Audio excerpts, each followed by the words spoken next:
Como cada martes, aquí en Mañana en Directo nos acompaña la abogada María Inés Ibacache en el bloque Ciudadanos en Directo. ¿Qué tal, María Inés? ¿Cómo estás? Hola, buenos días. ¿Cómo estás? Buenos días, bienvenida. Hoy día vamos a hablar de los arriendos. Los arriendos, problema. Además que se nos acerca el periodo de verano en que también empiezan los arriendos de verano.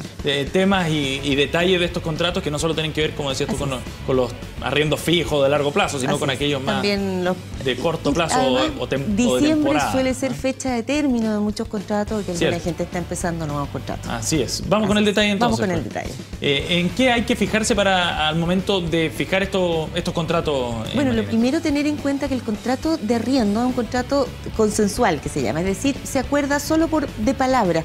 No es necesaria la escrituración. Sin embargo, si tú no escrituras el contrato de arrendamiento, vas a estar a las cláusulas que dicte el arrendatario. Es decir, es una protección para el propio arrendador. Es parecido a lo que pasa con el contrato de trabajo, que si tú no lo escrituras, estás a lo que diga el trabajador. En el caso del arrendatario pasa lo mismo. ¿Y él podría ir variando esa cláusula? Obviamente podría decir que la renta era más baja de la que efectivamente pactaron, podrían decir que tuvo una duración mayor, que se pactaron una serie de condiciones, o que la casa estaba en un estado catastrófico y por lo tanto invirtió mucho en repararla. Cosas que lo que quiera declarar en definitiva. Por lo tanto es importante hacer un contrato escrito. También si la dueña, ojo, la dueña de la casa, por ejemplo, es dueña de una casa que heredó de sus padres, es propio, es un bien propio. Sin embargo, si es casada en régimen de sociedad conyugal, lo administra el marido, por lo tanto, ojo con eso, cuando se contrata con una mujer casada en régimen de sociedad conyugal, debe comparecer el marido en su representación para estos contratos porque administra su bien. Perfecto. La facultad de subarrendar está implícita en los contratos de más de un año, pero lo puedes prohibir, y es lo que usualmente se hace, de prohibir el subarriendo. Pero tiene que quedar explícito en el contrato. Tiene que quedar explícito en el contrato, por eso es importante dejarlo claro si tú no quieres encontrarte con que estén subarrendando tu casa o tu departamento. O sea, salvo que se diga lo contrario en el contrato, el subarriendo es legal. Si haces un contrato a 2 años plazo, se entiende que sí estás autorizando que lo subarriendo. Perfecto. ¿Cómo hacer un término de contrato? Por ejemplo, simplemente porque quieres terminar el contrato, porque ya no te gusta el arrendatario, porque quieres usar tu casa, en fin. Lo que puedes hacer es un desahucio que puede ser judicial o notarial, pero tienes que ver el contrato. Por ejemplo, si hiciste un contrato que termina en el mes de diciembre, normalmente hay que hacerlo con un plazo que está fijado en el mismo contrato, con una carta certificada enviada con 30 días antes. Por lo tanto, si llegó diciembre y no has enviado esa carta, no termina el contrato, si se renovó en forma automática, porque la mayoría de los contratos se renuevan en forma automática. Pero eso nuevamente está explícito en el contrato. Por lo tanto, debes ver el contrato, cómo terminarlo y cuándo. Pero lo más usual es que termine cuando hay algún tipo de incumplimiento. En el caso del arrendatario, el incumplimiento más usual es que deje de pagar la renta, o que se atrase en el pago de los gastos comunes, o que se atrase en el pago de la cuenta del agua, de la luz. Y en ese caso tenemos algunas ciertas ventajas, por así decirlo, que no existían antes, y es que ahora se le notifica en el propio domicilio arrendado. Ahora, otro concepto que también es bastante común, la confusión, sobre todo en algunos arrendatarios, el plazo para entregar. Efectivamente, cuando hay un arriendo y tú le pones término porque quieres terminarlo, ya no quiero seguir con este arriendo, el arrendatario tiene un plazo de entre 2 y 6 meses, un mes por cada año con un tope de 6 meses, para irse. Lo que no significa, como muchos arrendatarios creen, que son meses de gracia. Son meses que debe pagarse el arriendo igual que siempre. Pagarse los gastos comunes, pagarse los gastos propios de la propiedad, como la basura, como pagar los demás gastos, pero simplemente tiene tiempo para irse. Pero eso está también establecido. Eso es legal, aunque ni siquiera lo digas. Perfecto. Ese pago debe continuar siempre hasta el minuto de la entrega. Ok. En el caso que cuando hay otra protección que también es bien importante, cuando uno está tratando de lanzar a un arrendatario, puede solicitar lo que se llama el derecho legal de retención. ¿Qué significa? Es decir, uno le puede pedir al juez que le autorice a retener las cosas que tiene el arrendatario dentro de la casa para pagarse con esas cosas, porque no ha pagado la renta. La eventualidad de que no llegara a pagar. Si no ha pagado, imagínate a alguien que te debe 2 o 3 meses de renta, bueno, no puede retirar sus cosas hasta que no te pague. ¿Y eso cómo se consigue? Con el derecho legal de retención que se pide solo judicialmente. ¿Y no es necesaria la presencia de carabineros necesariamente? No para necesariamente. Lo que pasa es que efectivamente puede pasar que el arrendatario se arranque en mitad de la noche con todas las cosas. Claro. Pero en ese caso estaría haciendo un delito. Ya no es simplemente un incumplimiento de contrato. Porque no son sus ya están cosas, embargadas, exacto. Están embargadas, claro. Otra cosa que también es importante que se puede pedir es que se notifique la demanda también a las empresas de suministros, por ejemplo a Chilectra, a Gas. Perfecto, para no quedar con esa deuda. Con esa deuda. Y desde el minuto que queda notificada, la deuda empieza a afectar al arrendatario, no al inmueble. No al inmueble, perfecto. Así es. Y eso en caso de que ya después se va el arrendatario, pero se queda con esas deudas, por ejemplo, con la compañía de luz o de gas, etcétera. Eso ya no está sobre la casa, entonces. Desde que se les notificó, ya no. Perfecto. Exacto. Perfecto. Porque es un problema muchas veces. Es el problema a veces más grave que dejan algunos arrendatarios y deudas incumplidores. muy grandes. A veces muy grandes, o han hecho repactaciones. La presunción de renta en los contratos verbales, que se presume lo que habíamos hablado. Si hay un contrato verbal, presumimos que la renta es la que diga el arrendatario. Ajá. Y para eso lo importante es, si no tienes un contrato escrito, son los recibos de arriendo, que va a ser la mejor forma de probarlo. Y dentro de la protección al arrendatario está también esto de los plazos para entregar.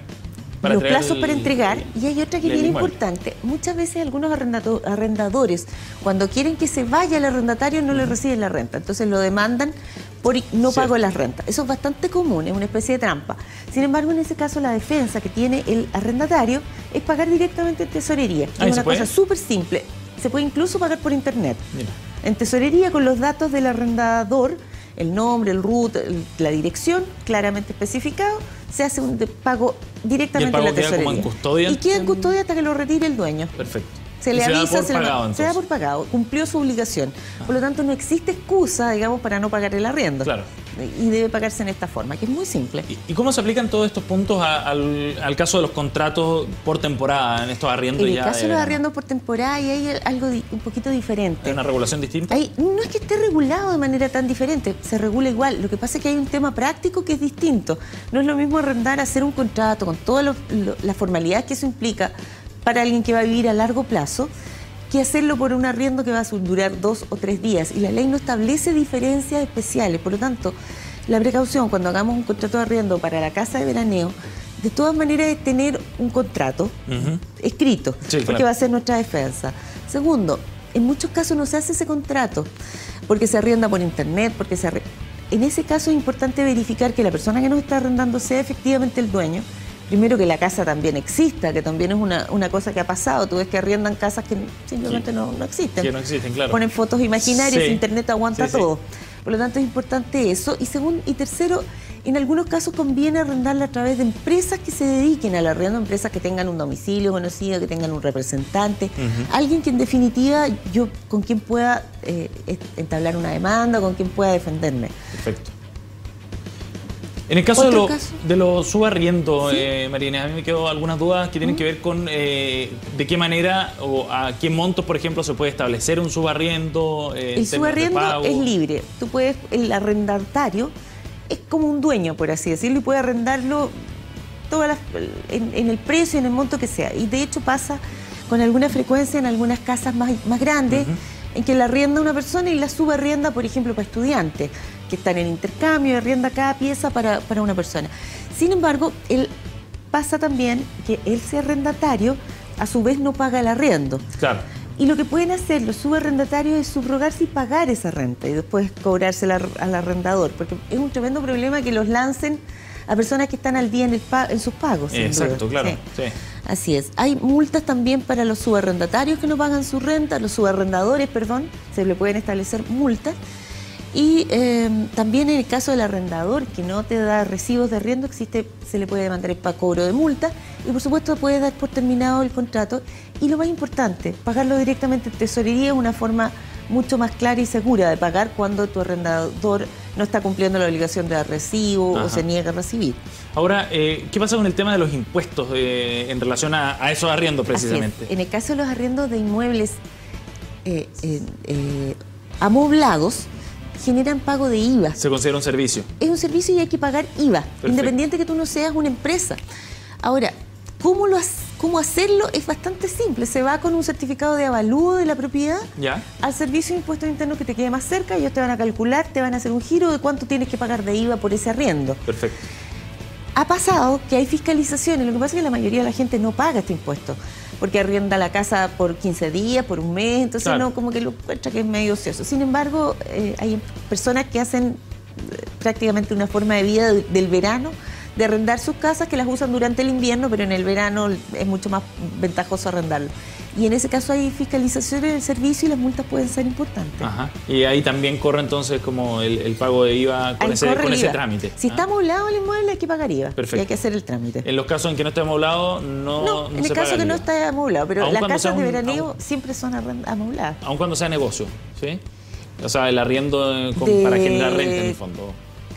Ahí es distinto, ahí en ese caso se trata de una inmobiliaria, por ejemplo, y ahí paga impuesto a la renta, perfecto, que es distinto al IVA. Ok. Bien, pues, María, muchas gracias por habernos acompañado y por estos datos que de cara a la temporada del verano, claro que sí, sirven, pues de todas maneras. Muchas gracias. Un gusto. Chao.